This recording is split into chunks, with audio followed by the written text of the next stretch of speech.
Hi guys, good morning. എല്ലാവർക്കും സുഖമാണെന്ന് വിചാരിക്കുന്നു. എൻ്റെ പേര് നസിയ എന്നാണ്. ഇത് എൻ്റെ പുതിയ ചാനലാണ്. അപ്പോൾ എല്ലാവരും എനിക്ക് വേണ്ടി സബ്സ്ക്രൈബ് ചെയ്യുക, ലൈക്ക് ചെയ്യുക, ഷെയർ ചെയ്യുക, കമൻറ്റ് ചെയ്യുക എല്ലാം ഞാൻ പ്രതീക്ഷിക്കുന്നുണ്ട്. പുതിയ ചാനലാണ്.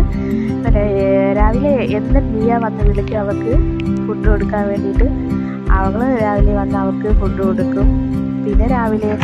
പിന്നെ എണീറ്റിട്ട് എൻ്റെ പ്രാവുകൾ ഉണ്ട്, പ്രാവുകൾക്കെല്ലാം ഞാൻ ഫുഡ് കൊടുക്കും. അവരെല്ലാവരും എന്നെ കാത്തു നിൽക്കുകയാണ്. കുറേ ആൾക്കാരുണ്ട്. കുറേയെന്ന് പറയുമ്പോഴത്തേക്ക് 11 പേരുണ്ട്. പിന്നെ കുറേ മുട്ടയൊക്കെ ഇട്ടിരിപ്പുണ്ട്, മുട്ട വിരിയാനും ഉണ്ട്. എൻ്റെ മക്കളെ പോലെ എനിക്ക് ഇഷ്ടമുള്ള കാര്യമാണിത്. അവരെ അങ്ങനെയാണ് സ്നേഹിക്കുന്നത്. ഇന്നലെ ഞാൻ 2-3 വീഡിയോ ഇട്ടായിരുന്നു. അതൊക്കെ എനിക്ക് ഇഷ്ടപ്പെട്ടെന്ന് വിചാരിക്കുന്നു. ലൈക്ക്, കമൻറ്റ്, ഷെയർ എല്ലാവരും ചെയ്യണം.